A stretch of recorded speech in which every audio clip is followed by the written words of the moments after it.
ఈరోజు Bhogapuram international airport మనందరికీ కూడా పరిచయం. ఆ పనులు 5 సంవత్సరాలు చంద్రబాబు నాయుడు హయాంలో పనులు మొదలు కాల. బ్యాలెన్స్ ల్యాండ్ అక్విజిషన్ పూర్తి ఎప్పుడైంది అని అంటే అది మన హయాంలో. ఆ ప్రాజెక్టు శంకుస్థాపన ఎప్పుడు జరిగింది అని అంటే మన హయాంలో. ఆ ప్రాజెక్టు 30% పనులు ఎప్పుడు పూర్తయ్యాయి అని అంటే అది మన హయాంలో. ఏదైనా కూడా విశాఖపట్నం కానీ ఉత్తరాంధ్రకు కానీ రాష్ట్రంలో మరొక చోట కానీ ఇంకొక చోట కానీ ఎక్కడైనా అభివృద్ధి పథంలో పనులు ఏదైనా జరిగాయి అని అంటే చివరికి నాడు నేడుతో స్కూళ్ళు సైతం అభివృద్ధి ఎప్పుడు చెందాయి అని అంటే అది ఒక్క వైఎస్ఆర్సీపీ ప్రభుత్వ హయాంలోనే. ఈరోజు అన్నీ కూడా నాశనం అయిపోయిన పరిస్థితి కనిపిస్తూ ఉన్నాయి.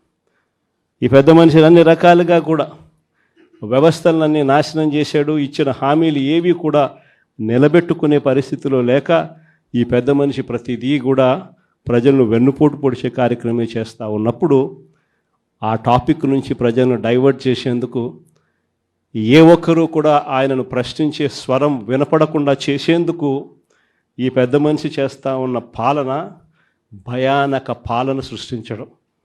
ఆ భయానక పాలన సృష్టించడంలో భాగంగా ఈరోజు రెడ్ బుక్ రాజ్యాంగం నడుస్తూ ఉంది. ఈ రెడ్ బుక్ రాజ్యాంగంలో ఎవరైనా కూడా గొంతు విప్పుతారు చంద్రబాబు నాయుడుకు వ్యతిరేకంగా అని చెప్పి ఎక్కడ చంద్రబాబు నాయుడు గారికి అనిపించినా వెంటనే ఆ మనిషి గొంతు పట్టుకోవడం, ఆ నులిపేయడము అనేది ఎలా అనేది మాత్రమే చేస్తూ ఉన్నారు. మొట్టమొదటిసారిగా చూస్తూ ఉన్నాం మ్యానుఫ్యాక్చర్డ్ విట్నెస్లు. అంటే ఒక నేరంతో ఒక మనిషికి సంబంధం ఉండదు, కానీ ఏకంగా వీళ్ళకి సంబంధించిన ఒక వ్యక్తిని క్రియేట్ చేస్తున్నారు. ఆయన చేత ఆయనను అప్రూవర్ అంటున్నారు, ఆయన చేత ఇష్టం వచ్చిన మాటలు మాట్లాడిస్తున్నారు, ఒక ఎవిడెన్స్ మ్యానుఫ్యాక్చర్డ్ ఎవిడెన్స్ క్రియేట్ చేయిస్తున్నారు. ఆ మనిషితో ఈ మనిషి పేరు చెప్పిస్తున్నారు, ఈ మనిషిని ఇలా అరెస్ట్ చేస్తూ ఉన్నారు. ఇంతవరకు ఎప్పుడు హిస్టరీలో ఇటువంటి కార్యక్రమాలు ఎప్పుడు జరగల. ఒక తప్పుడు సాంప్రదాయానికి పెద్ద మనిషి చంద్రబాబు నాయుడు గారు ఈరోజు బీజం వేస్తూ ఉన్నాడు. ప్రతి నియోజకవర్గంలో కూడా పాత కేసులు ఏమేమి ఉన్నాయని చెప్పి తవ్వుతున్నారు. ఆయన పాత కేసులలో ఇప్పుడు మన ఎమ్మెల్యే క్యాండిడేట్లను ఎలా ఇరికించాలి అని చెప్పి ఆ కేసుల్లో ఎలా ఇరికించాలి అని చెప్పి ఇప్పుడు చూస్తూ ఉన్నారు. ఏ తప్పు జరగకపోయినా కూడా యాక్టివ్గా ఎవడైనా కార్పొరేటర్ ఉన్నా, ఎవడైనా ఎంపీటీసీ ఉన్నా, ఎవడైనా జెడ్పీటీసీ ఉన్నా, లేకపోతే ఎవరైనా లీడర్ ఉన్నా సరే విజిలెన్స్లో ఎలా ఇరికించాలా, తప్పుడు కేసు ఎలా పెట్టించాలా అనే సంస్కృతితోనే ఈరోజు పాలన సాగుతూ ఉంది. నేను ఒకటి చెప్తా ఉన్నా, ఈరోజు కష్టంలో ఉన్న వైఎస్ఆర్సీపీ అన్నదమ్ములను నేను ఈరోజు చూస్తూ ఉన్నా. నేను మీ అందరికీ ఒకటే చెప్తా ఉన్నా, మీ అన్నగా, మీ తమ్ముడిగా, మీ బిడ్డగా ఒకటి చెప్తా ఉన్నా. నెక్స్ట్ వచ్చే జగన్ 2.0లో పరిస్థితి ఈ మాదిరిగా ఉండదు. ఈరోజు ప్రతి కార్యకర్త కష్టాన్ని చూస్తూ ఉన్నా కాబట్టి చెప్తా ఉన్నా. ఇంతకుముందు మన హయాంలో మనం వచ్చే టయానికే కోవిడ్ మహమ్మారి మధ్యలో 2019 జూన్లో మనం ప్రమాణ స్వీకారం చేశాం. ఆ తర్వాత ఆ మార్చిలోనే ముగియక మునిపే ఒక సంవత్సరం కూడా సరిగ్గా ముగియక మునిపే 2020 మార్చి వచ్చేసరికి వెంటనే కోవిడ్ వచ్చింది. ఆ తర్వాత 2 సంవత్సరాలు కోవిడ్తో మనం యుద్ధం చేయాల్సిన పరిస్థితుల మధ్య మన పాలన సాగింది.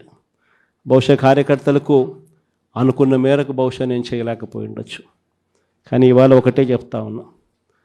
ఈరోజు ఈ కష్టాన్ని చూసిన వ్యక్తిగా చెప్తా ఉన్నా, రేపొద్దున ఇలా ఉండదు. రేపొద్దున జరిగే ప్రతి విషయంలోనూ వైఎస్ఆర్సీపీకి కార్యకర్తే నెంబర్ 1గా ఉంటాడని మాత్రం ఖచ్చితంగా చెప్తా ఉన్నా. ప్రతి కార్యకర్తకు నేను ఒకటే చెప్తా ఉన్నా, ఎవడెవడైతే మీకు అన్యాయం చేశాడో పర్వాలా, అన్యాయం చేయండి, చేయించుకుంటాం, టైం మీది, కానియండి, కొట్టండి అని చెప్పండి. ఆడు ఎవడు ఏం చేస్తా ఉన్నాడో పేరు రాసుకోండి. రెడ్ బుక్ అని నేను చెప్పను, కానీ పేరైతే రాసుకోండి. మీరు ఏ బుక్లో రాసుకున్నా పర్వాలా, పేరైతే మీరు రాసుకోండి. దాని తర్వాత మాత్రం అన్యాయం చేసినోనికి సినిమా మాత్రం మనం చూపిస్తామని చెప్తాను. ఆ మనిషి రిటైర్డ్ అయి ఉన్నా కూడా లాక్కొని వస్తా, ఆ మనిషి దేశం విడిచిపెట్టిపోయినా లాక్కొని వస్తా. ఎవరిని వదిలిపెట్టేది ఉండదు. ఒక్కొక్కడికి మాత్రం సినిమా మాత్రం ఎలా చూపించానో అలా చూపిస్తామని మాత్రం చెప్తాను. ఖచ్చితంగా వీళ్ళు ఏదైతే నాటుతున్నారో, ఏదైతే ఇత్తుతున్నారో, ఇది రెండింతలు వీళ్ళకు పండే కార్యక్రమం కూడా జరుగుతుందని మాత్రం ప్రతి కార్యకర్తకు గట్టిగా చెప్పండి. ఎందుకనంటే ఈరోజు రాష్ట్ర వ్యాప్తంగా ఇదే జరుగుతూ ఉంది. ఒక్కొక్కని కథ వింటూ ఉంటే నిజంగా మనసుకు బాధ కలుగుతుంది. ఆ బాధ ఎలాంటి బాధ అంటే చెప్పలేం. అసలు మంగళగిరిలో ఒక పాపను, కృష్ణవేణి మంగళగిరి పాప, సోషల్ మీడియా పాప తీసుకొని పోయి ఆడపాప అని కూడా, ఆడ కూతురు అని కూడా చూడుకోకుండా తీసుకొని పోయి హైదరాబాద్ నుంచి ఎత్తుకొని వచ్చి స్టేషన్లలో పెడతా ఉన్నారు. ఇంకొక పాప సుధారాణి, ఆ పాపను నెలలు ఈ స్టేషన్ నుంచి శ్రీకాకుళం నుంచి తిప్పినారు. శ్రీకాకుళం నుంచి కింద దాకా అన్ని స్టేషన్లు తిప్పుకుంటూ నెల రోజుల పాటు బెయిల్ రాకోకుండా తిప్పినారు. ఆడవాళ్ళను, ఆడ కూతుర్లను కూడా చూడుకోకుండా కేవలం వీళ్ళకి వ్యతిరేకంగా పోస్ట్ పెట్టిందని ఇంత దౌర్జన్యంగా జరుగుతూ ఉన్నారు. వంశీ అని ఇప్పటికి నెలన్నర అయిపోయింది. ఒక కేసులో బెయిల్ వస్తుంది, బెయిల్ వచ్చిన వెంటనే ఇంకొక కేసు, మళ్ళీ ఆ కేసులో బెయిల్ వస్తుంది, బెయిల్ వచ్చిన వెంటనే మళ్ళీ ఇంకొక కేసు. ఇప్పటికి 11 కేసులు. ఒక కేసు అయిపోయినాక ఒక కేసు, ఒక కేసు అయిపోయినాక ఒక కేసు. 2 నెలలు దాదాపుగా వంశీ ఈరోజు జైల్లోనే కనపడతా ఉన్నాడు. ఇంకొక దళితుడు ఎక్స్-ఎంపీ నందిగామ సురేష్ పాపం నెలన్నర రోజులు పాపం జైల్లో పెట్టారు. బెయిల్ రాకుండా అడ్డుకుంటూ జైల్లో పెట్టారు. మళ్ళా చివరకు కోర్టుల ద్వారా ఎంతో కష్టపడితే బెయిల్ వచ్చింది. వచ్చిన తర్వాత మళ్ళా 3 నెలలు 4 నెలలు తిరగకపోతే మళ్ళీ ఈరోజు నిన్న మళ్ళా కేసు. వాళ్ళ ఇంటి దగ్గరికి ఒక వ్యక్తి వచ్చి దళితుడని కూడా చూడుకోకుండా ఆ మనిషిని ఈయనే తిడతాడు. ఎందుకు నన్ను తిడుతున్నావు అని చెప్పి ఈయన ప్రశ్నిస్తే ఈయన మీద కేసు పెట్టి జైల్లో పెడతా ఉన్న పరిస్థితి మొట్టమొదటిసారిగా ఇప్పుడు చూస్తూ ఉన్నాం. అది ఈరోజు ఇంత దారుణంగా ఈరోజు జరుగుతూ ఉంది.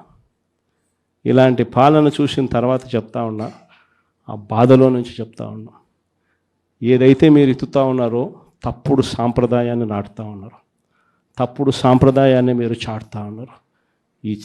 ఈ సాంప్రదాయం ఒక వృక్షం అవుతుంది. మీరు ఏదైతే ఇచ్చారో అది 2 ఇంతలు వెనక్కి తిరిగి మిమ్మల్ని తన్నే పరిస్థితిలోకి ఈ వ్యవస్థ తయారవుతుంది. ఇలాంటి పరిస్థితుల మధ్య ఈరోజు మనం అంతా కూడా ఏకమై ఒకటి చెప్తా ఉన్నాం. రాబోయే రోజుల్లో గట్టిగా పోరాటం చేద్దాం. సంవత్సరం అయిపోయింది కన్ను మూసుకొని కన్ను తెరిచేసరికి. ఇక కన్ను మూసుకొని కన్ను తెరిచేసరికి మరో 3 సంవత్సరాలు కూడా అయిపోతే దాని తర్వాత మాత్రం వచ్చేది మన ప్రభుత్వమే. మంచి రోజులు ఖచ్చితంగా మనకే వస్తాయి. ఒక చీకటి అయిపోయిన తర్వాత ఒక పగలు రాక తప్పదు అన్నది ప్రతి ఒక్కరూ గుర్తుపెట్టుకోమని ఈ సందర్భంగా కోరుతాను.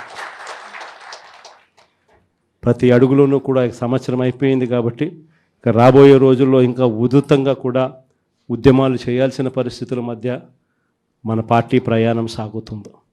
ఈ లోపల మనం గ్రామ స్థాయి దాకా కూడా మనం వెళ్ళిపోయి గ్రామ కమిటీస్ ఫామ్ చేసుకోవడం దగ్గర నుంచి మొదలెట్టి బూత్ కమిటీస్ ఫామ్ చేయడం దగ్గర వరకు కూడా పూర్తిగా మనం చేసుకోవాల్సిన కార్యక్రమాలు, ఏర్పాట్లు అన్నీ కూడా వ్యవస్థీకరణగా మనం చేసుకునే కార్యక్రమం మనం చేసుకుందాం. దాని తర్వాత ఉద్యమ బాట పట్టాల్సిన సమయంలో ఖచ్చితంగా ఉద్యమ బాట పడుతూ ఈ ప్రభుత్వం చేస్తూ ఉన్న తప్పులను ఎండగడుతూ, ప్రభుత్వం చేస్తూ ఉన్న తప్పుడు పనులను ప్రజలకు ఎత్తి చూపుతూ మీ పాత్ర మీరు పోషించాల్సిన సమయం కూడా వచ్చింది అని చెప్పడానికి ఈ సమావేశాలన్నీ కూడా ఏర్పాటు చేసి మీ అందరి సహాయ సహకారాలు కూడా తీసుకునే కార్యక్రమం కూడా చేస్తూ ఉన్నాం.